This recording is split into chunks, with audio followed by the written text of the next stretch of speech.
937 for the never this shit. I just know a nigga out here catch your ass slipping. Alright, they gon' send your ass straight to the ghetto head. 937, nigga catch you slipping out here in the 937. They gon' send your ass straight to the ghetto head. You know what I'm saying? You know, all dead in so to say. I'm back in the gangster lean. You know, spit that real shit. I'm the only nigga in Dayton, you know what I'm saying? That ain't scared to say, you know, I'ma say what the fuck I wanna say. That feel, man. Oh wait, no doubt. The 937. Now, who say so to CK rap? Is it that I revelate the facts? It's self-evident, I don't lack confidence. The enemy wins, inevitably. I'm gonna be a threat to national security, cause of my lyrical, mystical methods. But my outlaw nation to rise. My war cries can be heard in every word that I express. I'm blessed with black magic, tragedy. My so-called come, they get their ass dumped on with the solid point shells, and I can bring hell to the devil's paradise. Private nigga boys ice, cause I'm not from a nice place in my city. I'm from a place in the ghetto where black people treat each other shitty, and that's a damn shame. I don't give a damn about you black hate motherfuckers who throwing dirt on my name. Street bang, come with the flesh and the pain. If a motherfucker can't slipping out here in the dope game, even lame out here, we'll send your ass straight to yellow heaven in the 937. If a nigga gets you slipping out here in the 937, motherfucker don't send your ass straight to fucking yellow heaven in the 937. 937, 937.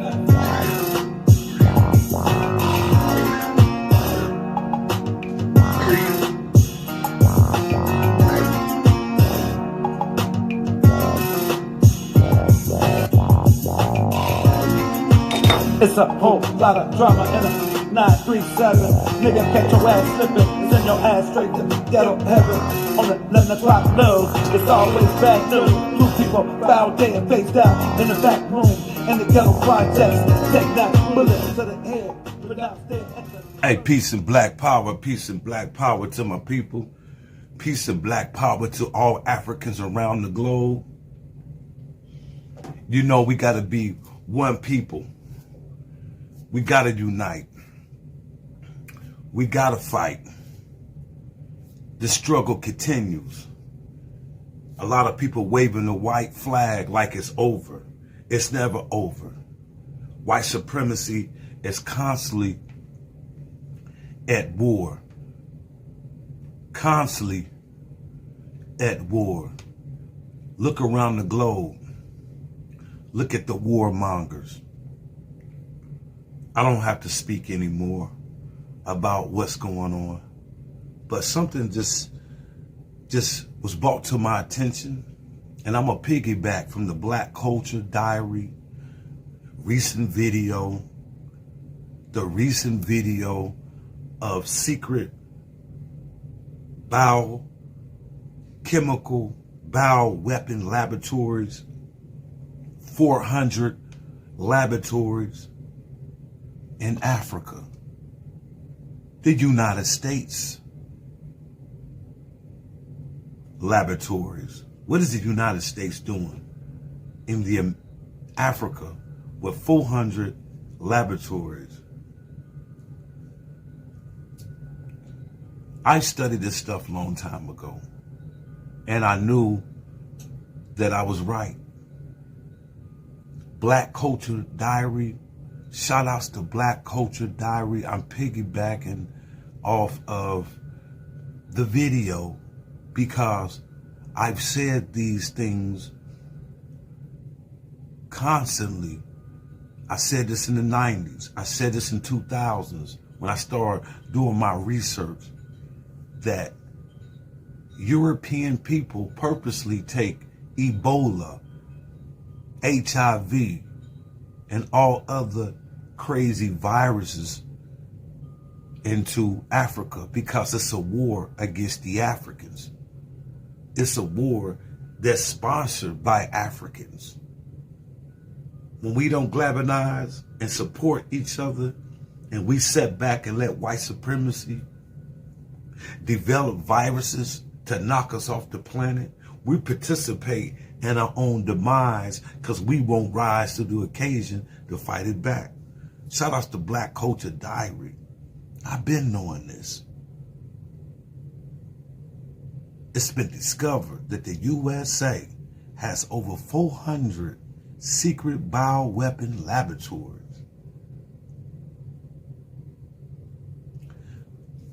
See, in my early days of studying the United States, the United States biological weapon program, it began in 1943 on the order of President Roosevelt. From the research that was conducted by the USA, scientists of America have built large stockpiles. Check this out. Large stockpiles of biological agent weapons. What do they make these biological agent weapons for? To steal resources, kill the populace. What do they make these biological weapons for? Agents to kill people. Genetic survival. The white man, genetic survival, his rival is the strongest gene on the planet, which is the black race. So they play this game of elimination. Large stockpiles of biological agents and weapons. Over 30 years of history, the program weaponized stockpiles of the following 7 bioagents. I'm going to try to pronounce some of these. One of these we are familiar with is anthrax. Brucellosis. That's the second one. The third one is equine encephalitis. The fourth one is local enterotoxin. Q fever is the fifth one. And the sixth one is botulinum. These are the viruses that America, that we know of in the 40s, created. These USA biological secret laboratories in Africa, the scientists use our brothers and sisters as guinea pigs. This is why they have 400 laboratories in Africa. It's easy to murder our people if they have the medical facilities that are... My dog howling, y'all. Hey, Lil, you having a dream, boy. I'm making a video. Calm down. All right. That's weird. Yes, the viruses that we know of in the 40s, there's other viruses that were created by this government. And what best way to kill the people is to set up medical facilities. I got distracted by my dog. But the best way to kill the people is to set up these medical facilities that are funded by eugenics, such as George Soros of the United States. Melinda and Bill Gates fund some of these biochemical laboratories that are set up and designed to exterminate African people. This is what's going on. This is what's going on. But I'm going to let y'all check this video out, and I'm going to get back with you. This is that Black Culture Diary. Shout out to Black Culture Diary. Check it out. What if we say that the United States of America has secret biolabs all around the world where some of the most hideous and horrific experiments are conducted?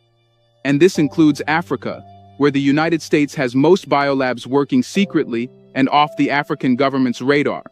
However, whenever these kinds of news are reported, people often consider them rumors. It's because the United States has successfully created a perspective that biolabs, where unethical experiments are done and bioweapons are created, is only a fictional idea existing only in films. But it becomes disturbing to know that these biolabs are a reality. What is done in these biolabs? And why does the United States not want the world to know about them? Let's know about everything in this video.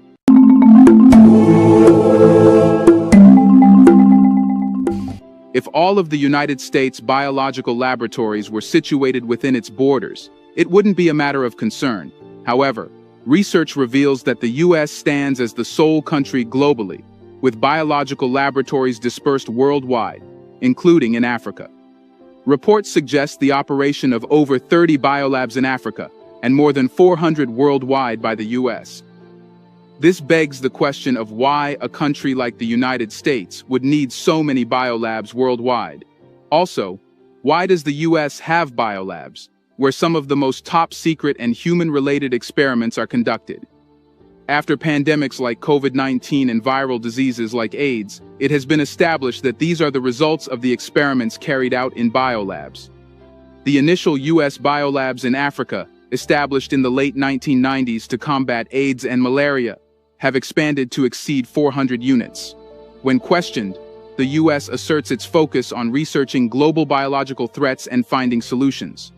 Yet, suspicions arise that this may serve as a guide for the research and development of bioweapons, expanding their existing arsenal. Leading up to the Russia-Ukraine war, the Russian Defense Ministry claimed that the US was utilizing Ukrainian laboratories to develop biological weapons, intending to distribute them via trained migratory birds and diseased bats. The US denied these allegations, dismissing them as misinformation. However, documents obtained by Robert Kennedy Jr. unveiled US military-funded labs in Ukraine, creating biological weapon components and testing them on the local population. Confirming this in 2023, Robert Kennedy Jr., a US politician, acknowledged the existence of US biolabs producing illegal bioweapons in Ukraine. Later, the US officially admitted to running biolabs in Ukraine, making it clear that whatever it said was a lie. This also proves that the US denial that it does not have biolabs worldwide is also a lie. By October 2023, the Russian defense once again expressed concerns, arguing that the US was transferring its dual-use biological research to Africa. Suspicions mount that the US is engaged in unlawful and hazardous experiments with potential bioweapon agents in African countries. Despite the consistent denials by the US, the truth remains that if Russia was honest about the initial claims, it's plausible that the current ones are accurate. Dr. Nalelo Breakfast, a senior lecturer at the Department of History and Political Studies at Nelson Mandela University in South Africa, suggests that the US is shifting its biological research to Africa to enhance its influence on the continent. Given Africa's strategic importance as a geopolitical battleground for major powers due to its resources, Dr. Breakfast believes that considering the existing US military bases in Africa, the biolabs might seamlessly integrate into the military infrastructure. This raises questions about the necessity of dismantling foreign military bases on the continent. The report released by Russia on US labs in Africa also implies that one reason for establishing biolabs on the continent is the ease with which the US can conduct experiments on the local African population without significant resistance. Additionally, these experiments are considered more cost-effective in Africa and carry fewer reputational risks. While these US labs may seem like facilities established to combat deadly diseases, the reality is that they pose a threat to the African continent. Just imagine how the disastrous consequences if strains of deadly diseases, be they viruses or pathogens, were to escape the lab, especially in a region lacking the expertise and equipment needed to contain such diseases. Interestingly, incidents along these lines have occurred multiple times. According to reports by experts, whenever there has been an outbreak of an epidemic in Africa, a U.S. lab has been in close proximity. In Liberia, for instance, articles published by Dr. Cyril Bruck, an expert in infection and microbiological diseases, condemned the United States for creating and spreading Ebola fever pathogens. Dr. Cyril found that epidemic outbreaks coincided with regions where American biological laboratories were located. He further alleged that the U.S.'s covert operations aimed at creating and spreading deadly viruses, claiming that Ebola and AIDS were genetically modified organisms developed by military organizations in North America as biological weapons, specifically delivered to Africa for testing at Kema City State Hospital in Sierra Leone, resulting in over 13,000 deaths due to the Ebola virus. Recent revelations expose the operation of a covert American laboratory, financially backed by the George Soros and Bill and Melinda Gates foundations. Despite persistent U.S. assertions denying the experiments for bioweapons in their biolabs, reports showing otherwise emerge. These facilities, often shrouded in high-security protocols and obscured by secrecy, raise suspicion, particularly during outbreaks, fueling an ongoing challenge to pinpoint the origin of epidemics. The Ebola virus outbreak adds a compelling layer, featuring specialists predominantly composed of Europeans and Americans. In this crisis, over 250,000 blood samples were gathered without patient consent, an ethically questionable maneuver. These samples were then transported to Europe and the U.S. for studies, providing European and American pharmaceutical corporations with unauthorized genetic data of the Africans. This controversial action yielded substantial savings, amounting to billions of dollars, in developing a vaccine. A disturbing case emerged with a Guinean woman identified by code C15, whose blood, containing the Ebola virus, is commercially accessible on the website of the European Virus Archive, housed at Germany's Bernhard Nocht Institute for Tropical Medicine. Priced at $3,637, it surpasses the value of gold by 170 times. This underscores the unsettling reality that conducting bioresearch in Africa is more cost-effective and more lucrative for the West, which is willing to sell literally everything consumers can pay for. The ethical breach is further exacerbated by the absence of compensation for those whose blood was taken without consent. Notably, the precise number of collected blood samples remains undisclosed, with American and European medics citing national security concerns. This prompts the question, how does the withholding of this information align with national security interests? Adding to the complexity, despite the extensive collection of blood samples from African citizens, scientists from Sierra Leone, Liberia, and Guinea are denied access to conduct their independent research. The U.S.'s refusal raises significant doubts about the selfless motives behind these bioresearch initiatives. If the goal is genuinely for the benefit of Africa and the global community, denying access to African scientists raises valid concerns. The situation remains both perplexing and worrisome. Recent reports reveal that Africa has the highest concentration of U.S. biolabs, with Uganda emerging as a focal point of American interest. The United States has established a significant network, including medical research centers, institutes, medical schools, and biolabs, including those situated within prisons. According to these reports, American biologists engage in research on hazardous viral respiratory infections, often involving prisoners, seemingly without concerns about potential repercussions. In Uganda, the incidence of tuberculosis among prisoners reportedly surpasses that of the civilian population by 3 times. Officially, U.S. labs in the region declare a mission to prevent and counter biohazards, emphasizing the protection of the local population. However, concerns arise due to their direct subordination to the Pentagon, which includes collecting materials and information from the local population and gathering DNA from African individuals. Despite global apprehensions regarding the associated risks of these biothreats, the United States is determined to expand its network of biological laboratories across the African continent. This expansion raises the prospect of new biothreats. Africa's strategic allure to the United States lies in its seemingly vulnerable population, with international organizations, including the World Health Organization, potentially facing challenges in holding the Pentagon accountable. Adding complexity, a significant portion of the World Health Organization's funding originates from the United States. You should know that the official initiation of the U.S. biological weapons program took place in the spring of 1943, following directives from President Franklin Roosevelt.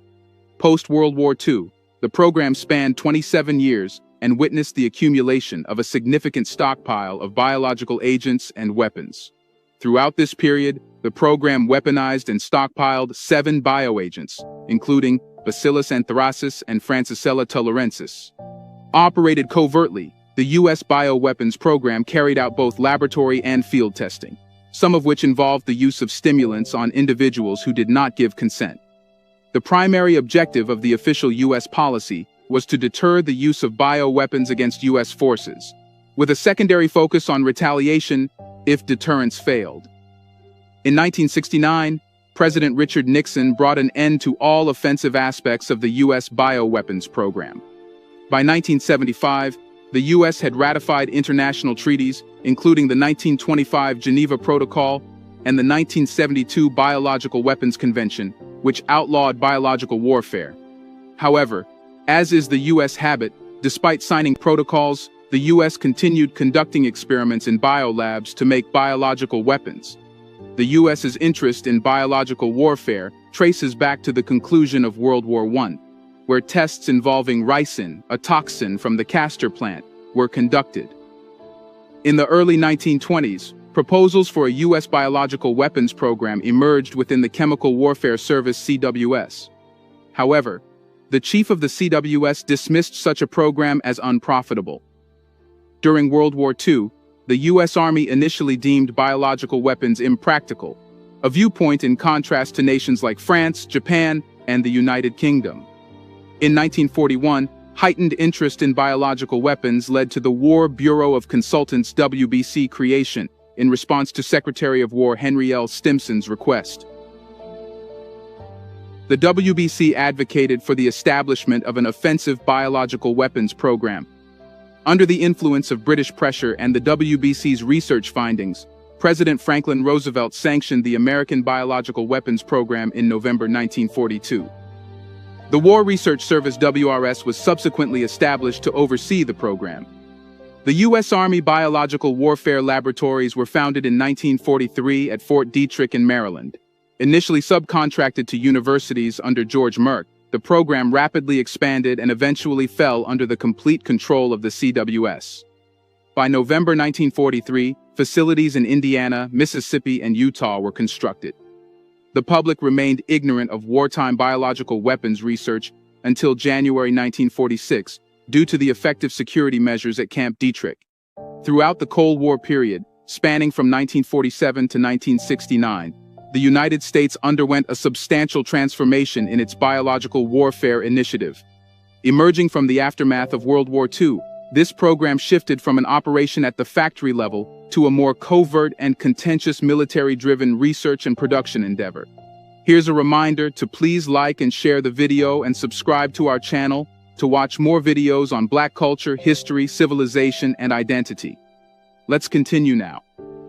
By 1950, the primary U.S. bioweapons facility had firmly established itself at Camp Detrick in Maryland, under the Research and Engineering Division of the U.S. Army Chemical Corps.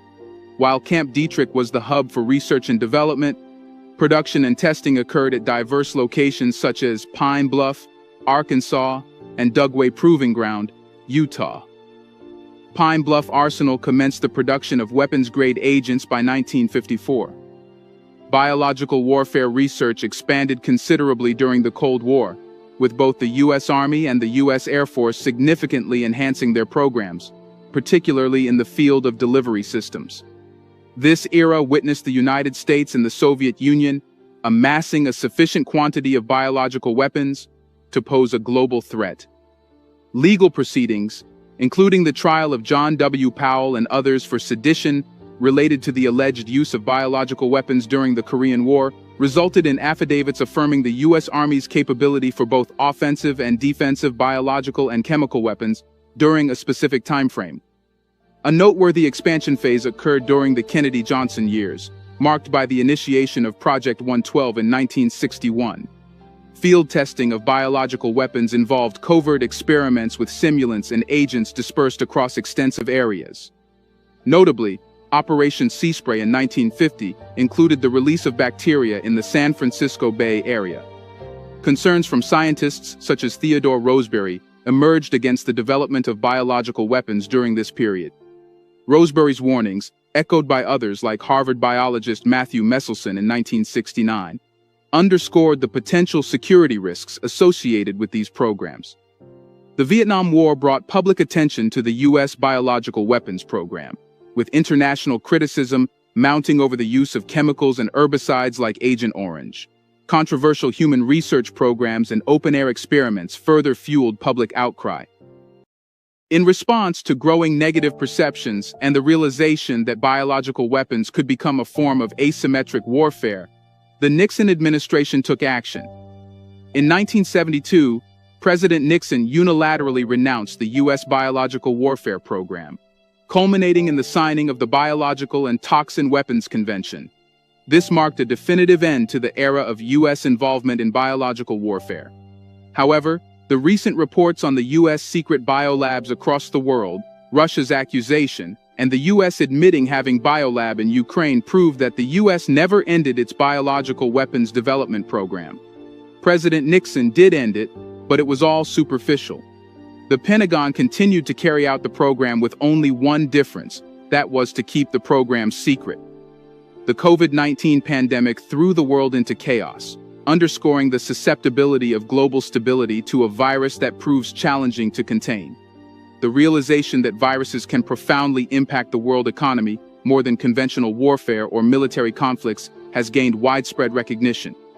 Amid the coronavirus crisis, international focus has shifted to various organizations engaged in biological research. Notably, attention has zeroed in on American facilities working on a COVID-19 vaccine. However, criticisms have arisen due to perceived transparency issues, with the U.S. maintaining secrecy about these activities, while similar labs in other countries operate more openly. These covert research centers, reportedly funded by the United States, are scattered across Eastern Europe, Central Asia, and Africa. Some experts even suggest that American involvement may have played a role in triggering the Ebola outbreak. However, U.S. laws specify that any biological research conducted by American laboratories must be solely for civilian purposes and pose no threat to local populations. Efforts are underway to uncover the truth and comprehend the actual ongoing activities within the U.S.-funded African biological laboratories. The first U.S. laboratories in Africa emerged in the late 90s, initially focused on combating AIDS and malaria. However, over the years, the number of these facilities has surged.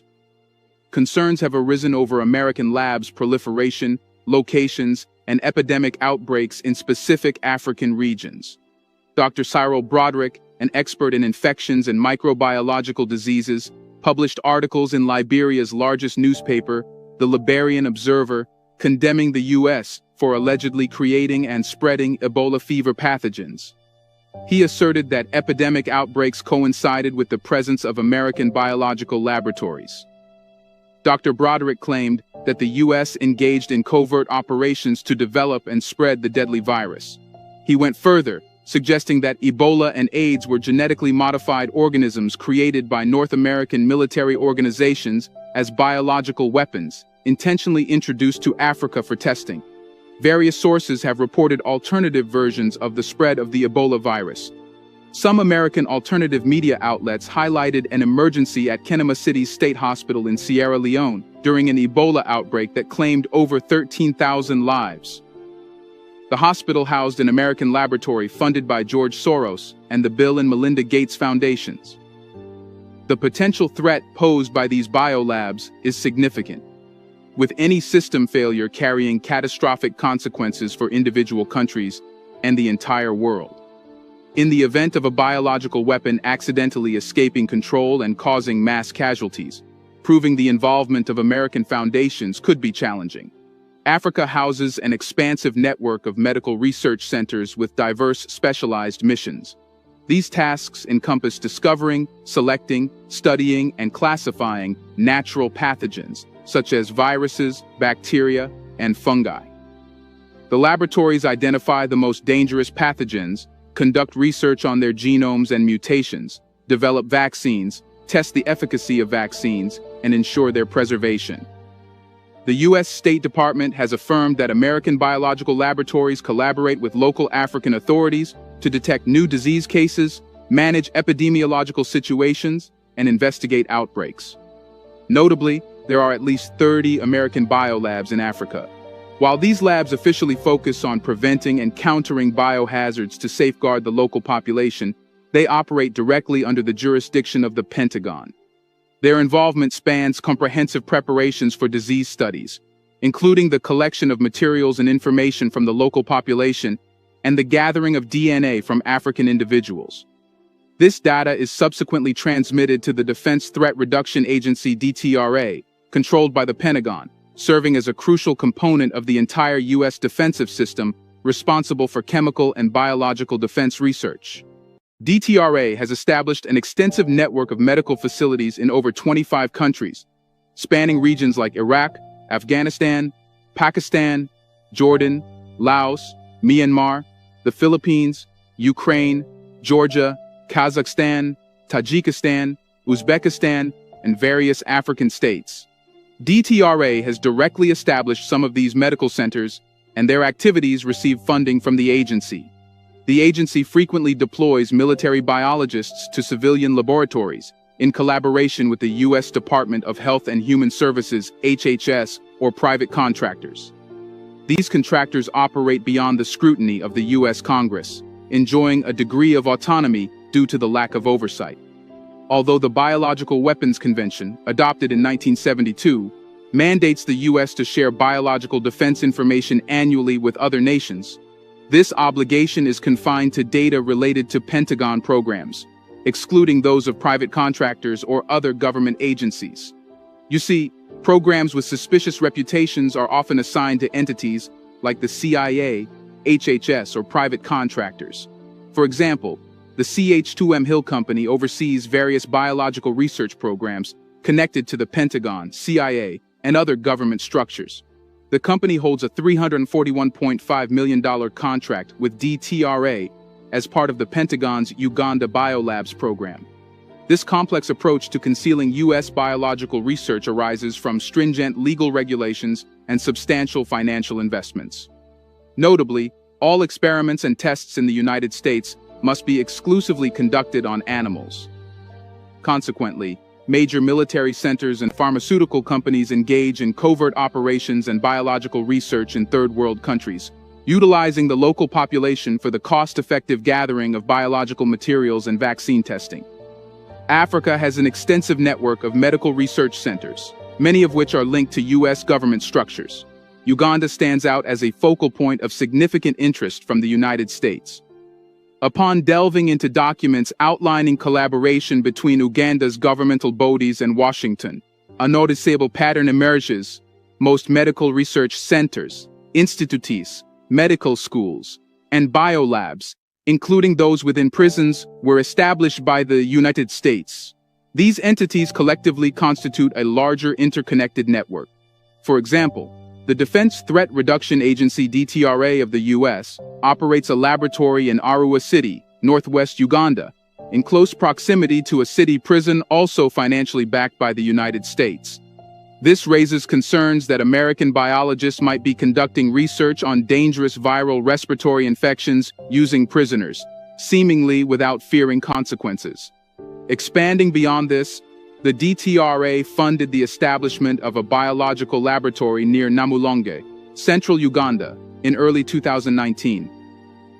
Under the supervision of the National Institute of Animal Husbandry, its mission focuses on the early detection of murine, brucellosis, and anthrax.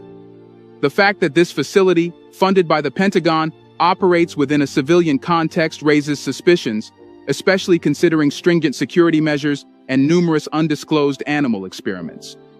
The activities of U.S. biological laboratories in African countries remain veiled in secrecy, complicating efforts to gather comprehensive information. The analysis of available facts suggests that, under the guise of humanitarian efforts, American bioengineers collect DNA globally and subject unsuspecting individuals to tests with dangerous viruses. The results of these African tests are then sent to the United States, contributing to the enrichment of medical corporations and the defense sector. What do you think? What more does the United States do in these biolabs? Isn't it possible that the pandemic we experience is the result of bioweapons created in these biolabs? I've studied this before. I used to get this information up to a lot of people, and they called me, the conspiracy theorist. But I read back in the day, remember the cold case of a UN Secretary General for the UN in the 60s from Sweden. His name was Dag Hammarskjöld. I want you to look this up. Dag, D-A-G, last name Hammarskjöld.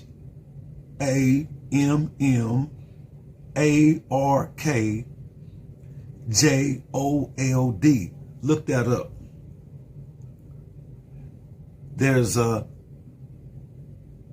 documentary came out on this particular cold case of this particular general that was killed in an airplane crash. But we think he was murdered. Most people think he was targeted because he was trying to help Africans control their own resources in the Congo. A lot of Western diplomats didn't feel that at all. There's a lot of things he was exposing that was happening in the African regions. When they hired him to be the UN Secretary General, they thought they had a puppet, but he was trying to look out for the Africans, and they targeted him. This movie takes you all the way up to the 90s about a whistleblower, South African-based mercenary group accused by one of its former members of trying to intentionally spread AIDS in the 1990s of South Africa. The 1980s and the 90s, this happened in South Africa. The claim was made by Alexander Jones, not Alex Jones, the people they call a conspiracy theorist. We're talking about a man from the United States, Alex Jones, in a documentary, he proclaims that he spent years as an intelligence officer with South African Institute for Maritime Research, over 3 decades of masterminding. This is what they did, masterminding coups and other violence across Africa.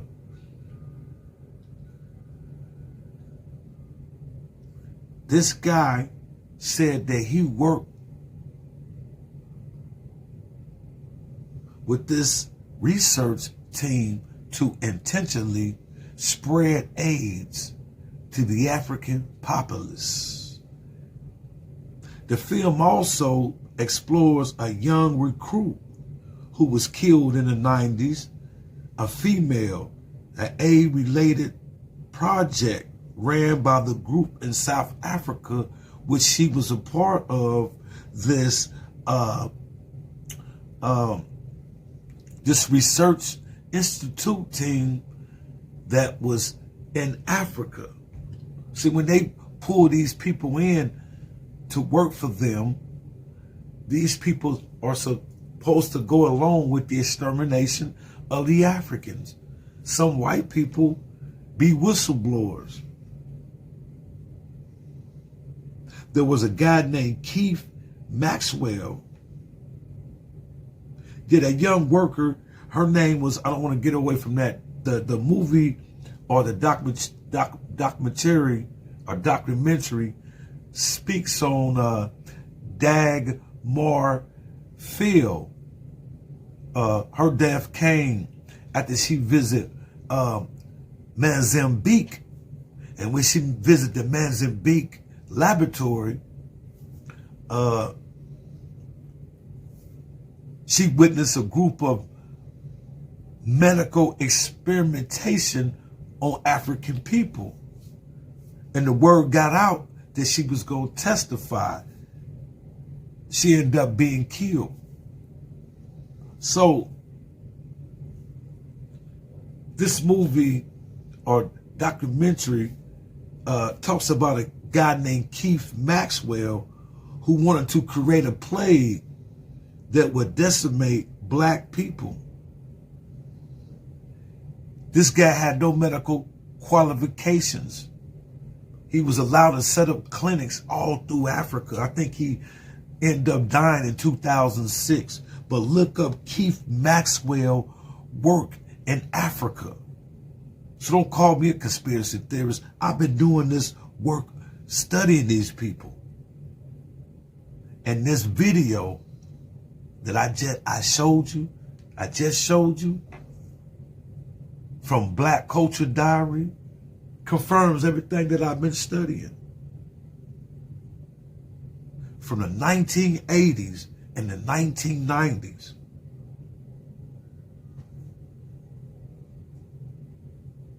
Alexander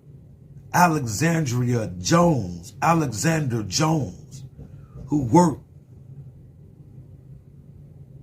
years with the South African Institute Mortentine Research, said that they deliberately, intentionally spread AIDS, and called Keith Maxwell, that was also part of this team, elaborated to his colleagues that he wanted to create a plague that decimate African people. See, this is a war that we are in, and we hate to disengage from these particular people. Why in the hell Africans have not kicked out America for bringing that fake medication into the continent to kill the Africans? This is why I say we sponsor our own demise.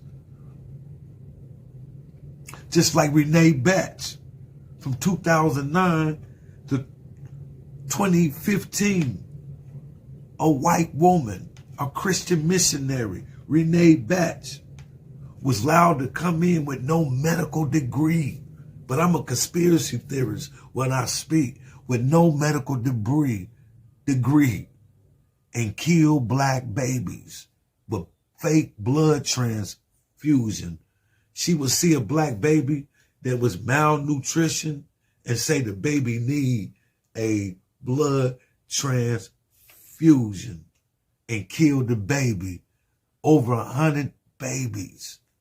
This white lady from America, like Bill Gates, Renee Batch, called Keith Maxwell, I want to call him Carl Maxwell, Keith Maxwell, with no medical degree. Margaret Sanger, no medical degree, but she have what they call Planned Parenthood in her name all through America.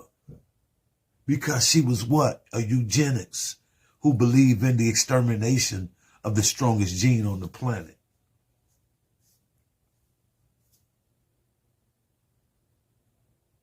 With that being said, black people, we are at war. 400